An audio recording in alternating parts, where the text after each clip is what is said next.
السلام علیکم۔ آج ہم ایک بہت اہم موضوع پر بات کر رہے ہیں، مولانا سید ابو العلا مودودی کا پیش کردہ اسلام کا معاشی نظام۔ جی وعلیکم السلام۔ اور ہمارے پاس ان کی کتاب اسلام کا معاشی نظام کے کچھ اہم اقتباسات بھی ہیں۔ بالکل، تو کوشش یہ ہوگی کہ ان اقتباسات کی روشنی میں اس نظام کے بنیادی اصول، اس کی منطق اور آپ کہہ لیں اس سے ملنے والے اسباق کو سمجھا جائے۔ جی ہاں۔ اور شروع کرنے کے لیے یہ بات ہی بڑی دلچسپ ہے کہ یہ متن معاشیات کو صرف حساب کتاب یا مارکیٹ کا کھیل نہیں سمجھتا۔ نہیں، بالکل نہیں، بلکہ اسے زندگی کے ایک مکمل فلسفے، ایک اخلاقیات کے نظام سے جوڑتا ہے۔ تو ماہرہ صاحب، یہی تو نقطہ آغاز ہے۔ متن کہتا ہے کہ معاشی مسئلے کو زندگی کے مجموعی مسئلے سے الگ نہیں دیکھنا چاہیے۔ یہ غلطی ہے۔ جی بالکل، یہ کوئی ٹیکنیکل یا یوں سمجھیں کوئی حسابی مسئلہ نہیں ہے جسے آپ باقی زندگی سے کاٹ کر حل کر لیں۔ اچھا، تو یہ جو الگ کرنے والا نظریہ ہے جو آج کل بہت عام بھی ہے، متن کہتا ہے یہ غلط ہے۔ اس سے مطلب کیا خرابیاں پیدا ہوتی ہیں؟ دیکھیں، متن اس پر کافی زور دیتا ہے۔ دلیل یہ ہے کہ جب آپ معاشیات کو ایک بالکل الگ سیپریٹ شعبہ بنا دیتے ہیں نا، تو انسان کو آپ بس ایک معاشی حیوان سمجھنے لگتے ہیں۔ اکنامک اینیمل، جی۔ جی، یعنی بس ایک ایسا وجود جس کا کام ہے کمانا، خرچ کرنا، اپنی مادی ضروریات پوری کرنا۔ تو اس چکر میں انسان کے جو دوسرے پہلو ہیں، شاید زیادہ اہم پہلو، مثلاً اس کی اخلاقیات، اس کی روحانی ضروریات، اس کے سماجی تعلقات، وہ سب نظر انداز ہو جاتے ہیں۔ اچھا، متن کے مطابق یہی تنگ نظری جو ہے، یہی اصل میں معاشی بگاڑ کی جڑ ہے۔ یعنی مسئلہ صرف وسائل کی کمی یا تقسیم کا نہیں، بلکہ انسان کو دیکھنے کا زاویہ ہی غلط ہو جاتا ہے۔ بالکل، متن صاف کہتا ہے انسان صرف پیٹ کا نام نہیں ہے، اس کی ایک اخلاقی حص ہے، ذمہ داریاں ہیں، روحانی پہلو ہے۔ جب معاشی نظام ان چیزوں کو اگنور کرتا ہے تو وہ فطرت سے ٹکراتا ہے، بگاڑ پیدا ہوتا ہے۔ تو پھر یہ بگاڑ کس شکل میں سامنے آتا ہے؟ متن میں اس کی کیا وجوہات بتائی گئی ہیں؟ متن چند بنیادی خرابیوں کی نشاندہی کرتا ہے۔ ایک تو ہے اعتدال سے ہٹ جانا، یعنی یا تو بے تحاشا خرچ کرنا، فضول خرچی، یا پھر دوسری طرف بخل کرنا، کنجوسی۔ ٹھیک۔ دوسرا، انسان کی فطری خود غرضی۔ یہ ایک حد تک تو نیچرل ہے، لیکن جب اسے غلط قسم کے نظاموں اور نظریات کی آپ کہیں ہوا ملتی ہے تو یہ بے لگام ہو جاتی ہے۔ پھر دوسروں کے حقوق پامال ہوتے ہیں۔ اور تیسرا، اور یہ بہت اہم ہے، دولت کا چند ہاتھوں میں سمٹ جانا، ارتکاز دولت جسے کہتے ہیں۔ جی۔ اور چوتھا، پھر یہ جو دولت جمع ہو گئی ہے، اس کا غلط، نقصان دہ یا بالکل فضول کاموں میں استعمال ہونا۔ آپ نے بھی غلط قسم کے نظاموں کا ذکر کیا۔ متن میں ایک دلچسپ اصطلاح ہے، شیطانی رہنمائی۔ اس سے کیا مراد ہے؟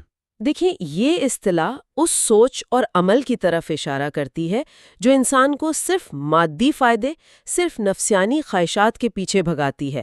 اخلاقی حدود کا کوئی خیال نہیں رہتا۔ اچھا۔ متن کے مطابق یہی شیطانی رہنمائی ہے جو خود غرضی کو بڑھاوا دیتی ہے، استحصال کو جنم دیتی ہے اور معاشرے میں عدم توازن پیدا کرتی ہے۔ اس کا موازنہ بھی کیا گیا ہے اس زمانے سے جب انسان شاید فطرت کے زیادہ قریب تھا، وسائل زیادہ تھے، زندگی سادہ تھی۔ لیکن جیسے جیسے تہذیب بڑھی، پیچیدگیاں آئیں، تو صحیح رہنمائی کی ضرورت بھی زیادہ ہو گئی۔ تو اگر یہ سب مسائل ہیں تو پھر مولانا مودودی کے مطابق اسلام اس کا کیا حل دیتا ہے؟ کیا یہ صرف کچھ قوانین ہیں یا کچھ اور بھی ہے؟ نہیں، یہ صرف قوانین کا مجموعہ نہیں ہے۔ متن کے مطابق اسلامی حل 3 ستونوں پر کھڑا ہے۔ 3 ستون کون کون سے؟ اول، فطرت کے قوانین کا احترام، یعنی معاشی سرگرمیاں ان اصولوں کے مطابق ہوں جو کائنات اور انسانی فطرت میں کام کر رہے ہیں۔ ٹھیک ہے۔ دوم، اخلاقی اصلاح پر بہت زیادہ زور، کیونکہ قانون تبھی کام کرتا ہے جب لوگوں کے اندر آپ کہیں اخلاقی حس ہو۔ جی، اندر سے تبدیلی ہے۔ بالکل۔ اور سوم، کچھ واضح، متعین قانونی ضوابط اور حدود کا نفاذ جو معاشی سرگرمیوں کو صحیح سمت میں رکھیں۔ اس حل کی بنیادی فکر کیا ہے؟ وہ سینٹرل آئیڈیا جس پر یہ پورا نظام کھڑا ہے؟ بنیادی عقیدہ آپ کہہ لیں، وہ یہ ہے کہ زمین اور آسمان کی ہر چیز کا اصل مالک اللہ تعالیٰ ہے۔ جی۔ انسان کو جو بھی وسائل ملے ہیں وہ اللہ کی امانت ہیں۔ اب انسان کو محنت کر کے اپنی روزی کمانے کا پورا حق ہے، بلکہ اس کی ترغیب دی گئی ہے۔ لیکن یہ حق لامحدود نہیں۔ کیا جائز ہے، کیا ناجائز، یعنی حلال و حرام، اس کا فیصلہ انسان نہیں کر سکتا۔ یہ اختیار اللہ کا ہے۔ معاشی سرگرمیاں بھی اسی دائرے میں آتی ہیں۔ تو اس کا مطلب ہے انفرادی ملکیت کا تصور اسلام میں موجود ہے، کیونکہ کچھ نظام تو اس کی نفی کرتے ہیں۔ جی ہاں، بالکل موجود ہے۔ متن واضح کرتا ہے کہ قرآن انفرادی ملکیت کو تسلیم کرتا ہے۔ انسان اپنی محنت سے کمائی ہوئی یا وراثت میں ملی چیزوں کا مالک بن سکتا ہے۔ لیکن اس پر کچھ حدود ہیں۔ جی، جیسا پہلے کہا، یہ ملکیت مطلق نہیں ہے، یہ اللہ کی مقرر کردہ حدود کے ساتھ مشروط ہے۔ اور وہ حدود کیا ہیں، خاص طور پر کمانے کے ذرائع کے حوالے سے؟ سب سے پہلی اور بنیادی حد تو حلال اور حرام کی ہے۔ متن تفصیل سے بتاتا ہے کہ کون سے ذرائع آمدن حرام ہیں۔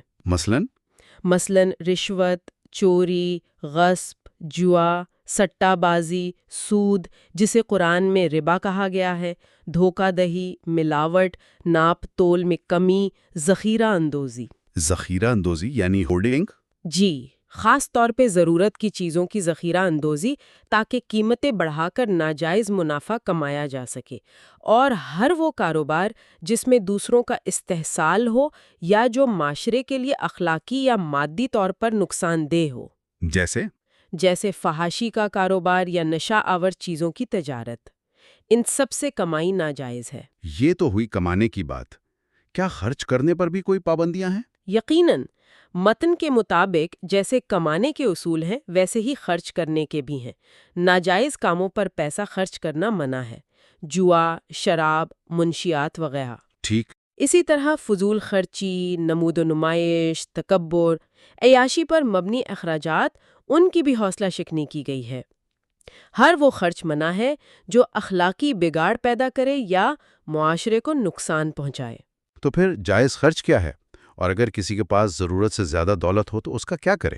پہلے تو اپنی اور اپنے گھر والوں کی جائز ضروریات پوری کرنا، اعتدال کے ساتھ۔ ٹھیک۔ اس کے بعد جو مال بچے اسے نیکی کے کاموں میں خرچ کرنے کی تلقین ہے۔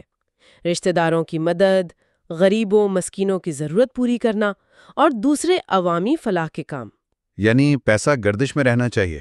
بالکل، اسلام کا زور دولت کو گردش میں رکھنے پر ہے، اسے جمع کر کے روک رکھنے یا ذخیرہ کرنے پر نہیں۔ خیال یہ ہے کہ دولت جتنی گردش کرے گی اتنی ہی زیادہ معاشی سرگرمی ہوگی اور زیادہ لوگوں تک فائدے پہنچیں گے۔ یہ تو ہو گئے بنیادی اصول۔ اب آتے ہیں ان طریقوں پر جن سے اسلام معاشی انصاف قائم کرنے کی کوشش کرتا ہے۔ سب سے پہلے تو ذہن میں زکوٰۃ کا نام آتا ہے۔ اکثر لوگ اسے صرف خیرات سمجھتے ہیں، کیا یہ درست ہے؟ یہ ایک بہت اہم نکتہ ہے، اور نہیں، یہ صرف خیرات نہیں ہے۔ متن بالکل واضح کرتا ہے کہ زکوٰۃ محض رضاکارانہ خیرات یعنی چیریٹی نہیں ہے۔ تو پھر کیا ہے؟ یہ ایک لازمی مالی عبادت ہے اور ریاست کا قانونی حق بھی۔ ہر اس مسلمان پر فرض ہے جس کے پاس ایک خاص مقدار یعنی نصاب سے زیادہ دولت 1 سال تک رہے۔ اچھا، اور اس کی شرح متعین ہے؟ جی، شرائح متعین ہیں، جیسے نقد رقم، سونا، چاندی، تجارتی سامان پر سالانہ 2.5%، زرعی پیداوار، معدنیات، مویشیوں پر شرائح مختلف ہیں۔ متن اسے سماجی بیمہ کہہ رہا ہے۔ جی، ایک منظم سماجی بیمہ یعنی سوشل انشورنس کا نظام قرار دیتا ہے۔ مقصد ہے معاشرے کے غریب اور محروم طبقوں کی بنیادی ضروریات کی کفالت کرنا۔ تو زکوٰۃ کا مقصد صرف غربت مٹانا ہے یا کچھ اور پہلو بھی ہیں اس کے؟ نہیں، اس کے کئی مقاصد ہیں۔ ایک طرف تو یہ مال کو پاک کرتی ہے، دینے والے کے دل سے مال کی محبت کم کرتی ہے، بخل اور لالچ سے بچاتی ہے۔ دوسری طرف اس کا بنیادی معاشی مقصد ہے دولت کے ارتکاز کو روکنا۔ جب ہر سال دولت کا ایک حصہ نکل کر تقسیم ہوگا تو دولت چند ہاتھوں میں جمع نہیں ہو پائے گی۔ اور تیسرا یہ معاشرے کے ضرورت مندوں کی براہ راست مدد کرتی ہے۔ قرآن نے زکوٰۃ کے مصارف یعنی جن لوگوں یا مداعات میں زکوٰۃ خرچ ہو سکتی ہے وہ واضح کر دیے ہیں۔ کون کون شامل ہیں اس میں؟ فقیر، مسکین، زکوٰۃ وصول کرنے والے عاملین، وہ لوگ جن کی دلجوئی مقصود ہو، غلاموں کو آزاد کرانا، مقروضوں کا قرض ادا کرنا، اللہ کی راہ میں اور مسافروں کی مدد۔ تو یہ ایک طرح سے اجتماعی ذمہ داری کا تصور ہے؟ بالکل، یہ اسلام کے اجتماعی ذمہ داری کے تصور کو عملی جامہ پہناتا ہے کہ معاشرہ اپنے کمزور افراد کا خیال رکھے۔ زکوٰۃ کے علاوہ کیا کوئی اور طریقہ بھی ہے جس سے دولت کے ارتکاز کو روکا جاتا ہے؟ جی ہاں، ایک اور بہت مؤثر طریقہ ہے اسلام کا قانون وراثت۔ اچھا، وہ کیسے؟ جب کوئی شخص فوت ہوتا ہے تو اس کی چھوڑی ہوئی جائیداد، قرض اور وصیت پوری کرنے کے بعد اس کے قریبی رشتہ داروں میں لازماً تقسیم ہو جاتی ہے۔ قرآن میں اس کے شرح متعین ہے۔ کن رشتہ داروں میں؟ بیٹے، بیٹیاں، والدین، بیوی یا شوہر، اور بعض صورتوں میں دوسرے رشتہ دار بھی شامل ہیں۔ نتیجہ یہ ہوتا ہے کہ ایک شخص کی جمع کی ہوئی دولت ایک جگہ اکٹھی نہیں رہتی بلکہ کئی حصوں میں بٹ کر خاندان میں پھیل جاتی ہے۔ یہ واقعی ایک دلچسپ نکتہ ہے۔ اگر اس کا موازنہ ان نظاموں سے کریں جہاں وراثت صرف مثلاً بڑے بیٹے کو ملتی ہے یا جہاں لوگ اپنی پوری دولت کسی ایک وارث کو دے سکتے ہیں، تو فرق صاف نظر آتا ہے۔ بالکل، اسلامی قانون دولت کو پھیلانے پر زور دیتا ہے۔ تو زکوٰۃ، وراثت اور تیسرا بڑا ستون کیا تھا؟ تیسرا بڑا ستون جس کا ذکر پہلے بھی آیا وہ سود یعنی ربا کی مکمل ممانعت ہے۔ جی، سود متن سے استحصال کی بدترین شکل کہتا ہے۔ جی، دلیل یہ دی جاتی ہے کہ سود پر مبنی لین دین میں سرمایہ دینے والا یعنی لینڈر بغیر کسی محنت، بغیر کسی کاروباری خطرے میں شریک ہوئے اور بغیر نقصان کے امکان کے ایک طے شدہ شرح سے منافع لیتا رہتا ہے، جبکہ قرض لینے والا خاص طور پر اگر وہ ضرورت مند ہے یا کاروبار میں نقصان اٹھاتا ہے تو اس پر سود کا بوجھ بڑھتا چلا جاتا ہے۔ متن اسے جارحانہ سرمایہ داری کا بنیادی ہتھیار سمجھتا ہے اور اس پر پابندی کو معاشی انصاف کے لیے ناگزیر قرار دیتا ہے۔ تو اگر سود منع ہے تو پھر سرمایہ کاری کیسے ہوگی؟ کاروبار کیسے چلیں گے؟ کیا متن کوئی متبادل دیتا ہے؟ جی ہاں، اسلام سود کا متبادل پیش کرتا ہے۔ وہ ہے نفع و نقصان میں شراکت یعنی profit and loss sharing PLS پر مبنی کاروباری شراکت۔ اس کی کچھ شکلیں ہیں؟ جی، کئی شکلیں ہیں۔ دو مشہور ہیں، مضاربہ اور مشارکہ۔ یہ کیا ہے؟ مضاربہ میں ایک فریق سرمایہ دیتا ہے، دوسرا اپنی محنت اور مہارت سے کاروبار کرتا ہے۔ نفع طے شدہ تناسب سے تقسیم ہوتا ہے جبکہ نقصان صرف سرمایہ دینے والے کا ہوتا ہے۔ اور مشارکہ میں تمام شرکاء سرمایہ بھی لگاتے ہیں اور کاروبار میں حصہ بھی لیتے ہیں۔ نفع و نقصان میں اپنے سرمایے یا طے شدہ تناسب کے مطابق شریک ہوتے ہیں۔ ان طریقوں سے کاروبار بھی ہوتا ہے، سرمایہ کاری بھی، لیکن سود کا عنصر نہیں ہوتا۔ یہ تو ہوئے 3 بڑے ستون: زکوٰۃ، قانون وراثت اور سود کی ممانعت۔ کیا متن میں معاشی زندگی گزارنے کے لیے کچھ اور عمومی اصول یا ہدایات بھی ہیں؟ جی بالکل، کئی اور اہم اصول ہیں۔ مثلاً اعتدال اور میانہ روی پر بہت زور ہے، نہ فضول خرچی نہ کنجوسی، اور معاشی معاملات میں مکمل ایمانداری، دیانتداری اور انصاف کا حکم ہے، چاہے معاملہ کسی سے بھی ہو۔ وعدوں کی پاسداری لازمی ہے۔ طبقاتی کشمکش کے بارے میں کیا کہا گیا ہے؟ متن طبقاتی کشمکش اور نفرت کے بجائے معاشرے کے مختلف طبقات مثلاً مالک اور مزدور کے درمیان ہمدردی، تعاون اور انصاف پر مبنی تعلقات قائم کرنے کی تلقین کرتا ہے۔ دولت کی تقسیم کے بارے میں کیا نظریہ ہے؟ کیا سب کو برابر ملنا چاہیے؟ متن منصفانہ تقسیم کی بات کرتا ہے، مساوی تقسیم کی نہیں۔ فرق کیا ہے؟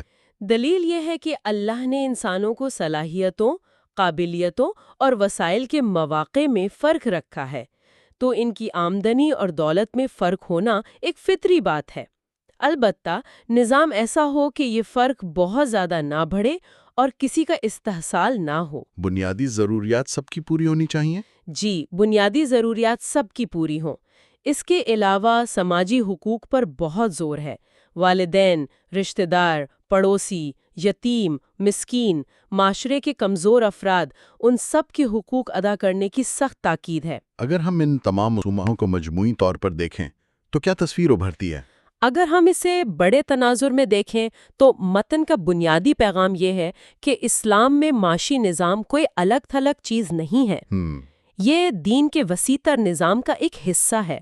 یہ عقائد، عبادات، اخلاقیات، سماجی اصول، سیاسی نظام سب سے جڑا ہوا ہے۔ آپ معیشت کو اخلاقیات سے یا سیاست کو مذہب سے الگ نہیں کر سکتے۔ یہ سب مل کر ایک اکائی ہے۔ انفرادی آزادی کا کیا مقام ہے؟ متن انفرادی آزادی، خاص طور پر معاشی میدان میں کوشش کرنے کی آزادی کو اہمیت دیتا ہے، لیکن اسے مطلق العنان نہیں چھوڑتا۔ اسے اجتماعی مفاد اور اخلاقی حدود کا پابند بنایا گیا ہے۔ مقصد صرف فرد کی کامیابی نہیں بلکہ پورے معاشرے کی فلاح و بہبود ہے۔ چلیں اب گفتگو کے اس حصے کی طرف آتے ہیں جہاں متن دوسرے معاشی نظاموں، خاص طور پر سرمایہ داری اور کمیونزم کا جائزہ لیتا ہے۔ یہاں یہ واضح کرنا ضروری ہے کہ ہم صرف وہی بیان کر رہے ہیں جو متن میں لکھا ہے، اس پر کوئی ذاتی رائے نہیں دے رہے ہیں۔ تو متن سرمایہ داری پر کیا تنقید کرتا ہے؟ متن سرمایہ داری نظام کی بنیاد، یعنی زیادہ سے زیادہ منافع کمانے کی خواہش اور آزادانہ مقابلہ، اسے کئی مسائل کی جڑ قرار دیتا ہے۔ مثلاً اس کے مطابق یہ نظام دولت کو چند ہاتھوں میں جمع کرنے کا باعث بنتا ہے، جس سے طبقاتی فرق بڑھتا ہے۔ یہ مزدوروں اور صارفین کے استحصال کا ذریعہ بن سکتا ہے، اور اس کی وجہ سے پیدا ہونے والی لالچ اور مسابقت قوموں کے درمیان کشیدگی اور جنگوں تک کو ہوا دیتی ہے۔ بنیادی تنقید یہی ہے کہ یہ نظام اخلاقی اصولوں پر نہیں بلکہ صرف مادی مفاد پرستی پر قائم ہے۔ اور کمیونزم کے بارے میں متن کا کیا موقف ہے؟ کمیونزم پر تنقید اس بنیاد پر کی گئی ہے کہ یہ انفرادی ملکیت اور انفرادی آزادی کو مکمل طور پر ختم کر دیتا ہے۔ متن کے مطابق یہ انسانی فطرت کے خلاف ہے۔ کیسے؟ تمام ذرائع پیداوار ریاست کی ملکیت میں دے دینے سے ریاست ایک جابرانہ قوت بن جاتی ہے اور فرد کی حیثیت ایک پرزے جیسی رہ جاتی ہے۔ متن کے مطابق کمیونزم کی بنیاد بھی مادیت پرستی اور تاریخی جبر کے غلط تصورات پر ہے، اور یہ انسان کی روحانی اور اخلاقی ضروریات کو پورا نہیں کرتا۔ تو ان دونوں نظاموں پر تنقید کے بعد متن اسلامی نظام کو کیسے پیش کرتا ہے، ایک متبادل کے طور پر؟ جی، بنیادی دلیل یہ ہے کہ یہ دونوں نظام انتہاؤں پر مبنی ہیں اور ناکام اس لیے ہیں کہ یا تو وہ معاشیات کو زندگی کے دیگر پہلوؤں سے کاٹ کر دیکھتے ہیں جیسے سرمایہ داری، یا پھر انسانی فطرت سے ٹکرانے والا حل پیش کرتے ہیں جیسے کمیونزم۔ اور اسلام؟ ان کے مقابلے میں اسلامی نظام ایک متوازن، جامع اور مربوط نظام ہونے کا دعویٰ کرتا ہے جو خدائی ہدایت پر مبنی ہے۔ یہ معاشی مسئلے کو اس کے وسیع تر اخلاقی، سماجی اور روحانی تناظر میں رکھ کر حل کرنے کی کوشش کرتا ہے، جس میں انفرادی آزادی اور اجتماعی مفاد دونوں کا خیال رکھا گیا ہے۔ جی ہاں، دونوں کا توازن۔ اور اس سے یہ اہم سوال بھی پیدا ہوتا ہے کہ کیا کوئی بھی معاشی نظام، چاہے وہ کتنا ہی تکنیکی طور پر اچھا کیوں نہ ہو، پائیدار ہو سکتا ہے اگر اس کی بنیاد مضبوط اخلاقی اصولوں پر نہ ہو؟ تو اس ساری گفتگو کا خلاصہ کیا ہے؟ ہم نے مولانا مودودی کے پیش کردہ معاشی نظام کے کن اہم نکات کو سمجھا؟ اگر سمیٹنا ہو تو خلاصہ یہ ہے کہ یہ متن اسلام کو ایک مکمل معاشی ڈھانچہ فراہم کرنے والے نظام کے طور پر پیش کرتا ہے۔ یہ صرف دولت کی پیداوار، تقسیم اور کھپت کے ٹیکنیکل پہلوؤں تک محدود نہیں، بلکہ اسے ایک وسیع تر اخلاقی، سماجی اور روحانی فریم ورک میں سموتا ہے۔ اور اس کے کلیدی عناصر میں شامل ہیں صرف حلال ذرائع سے کمانا اور جائز مقاصد میں خرچ کرنا، دولت کے ارتکاز کو روکنے اور ضرورت مندوں کی مدد کے لیے زکوٰۃ کا لازمی نظام، دولت کو نسل در نسل پھیلانے کے لیے وراثت کا منصفانہ قانون، استحصال کو روکنے کے لیے سود یعنی ربا کی مکمل ممانعت، اور انفرادی معاشی آزادی کو اجتماعی ذمہ داری اور اخلاقی حدود کے ساتھ متوازن کرنا۔ اور اگر ہم اس سے کوئی ایک مرکزی سبق، کوئی ٹیک ہوم لیسن نکالنا چاہیں تو وہ کیا ہوگا؟ میرے خیال میں سب سے مرکزی خیال جو اس متن سے بار بار سامنے آتا ہے وہ یہ ہے کہ معاشیات کو زندگی کے مجموعی فلسفے اور اخلاقیات سے الگ نہیں کیا جا سکتا۔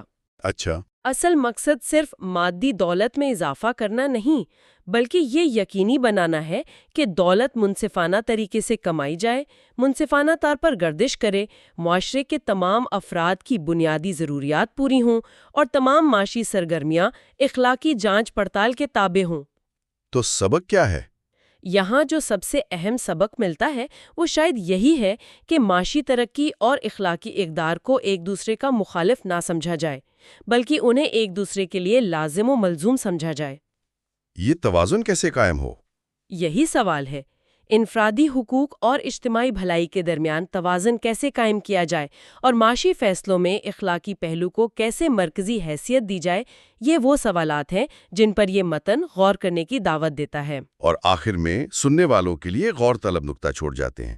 یہ متن بلا شبہ ایک ایسا معاشی نظام پیش کرتا ہے جس کی بنیاد گہرے مذہبی عقائد اور الہی ہدایت کے تصور پر ہے۔ جی بالکل۔ سوال یہ پیدا ہوتا ہے کہ کیا اس مخصوص مذہبی اور الہیاتی ڈھانچے سے باہر اس نظام کے بعض بنیادی اصول، مثلاً کاروبار میں اخلاقیات پر زور، دولت کی منصفانہ گردش کی اہمیت، سماجی تحفظ کے مضبوط نظام جیسے زکوٰۃ کا بنیادی تصور، استحصال سے پاک معاشی تعلقات اور نفع و نقصان میں شراکت پر مبنی کاروباری ماڈلز، کیا یہ کسی بھی معاشرے کے لیے قابل غور ہو سکتے ہیں؟ یہ ایک اہم سوال ہے۔ کیا انہیں مختلف سماجی، ثقافتی اور معاشی سیاق و سباق میں کسی نہ کسی شکل میں اپنانے یا ان سے سیکھنے کا امکان موجود ہے؟ یا پھر اس متن کے اس بنیادی دعوے کو سامنے رکھتے ہوئے کہ معاشیات اخلاقیات سے الگ نہیں ہو سکتی، یہ نظریہ آج کے ان غالب معاشی ماڈلز کو کیسے چیلنج کرتا ہے جو بظاہر صرف افادیت، کارکردگی اور خالص مادی حساب کتاب پر مبنی نظر آتے ہیں؟ جی، یہ سوچنے کی بات ہے۔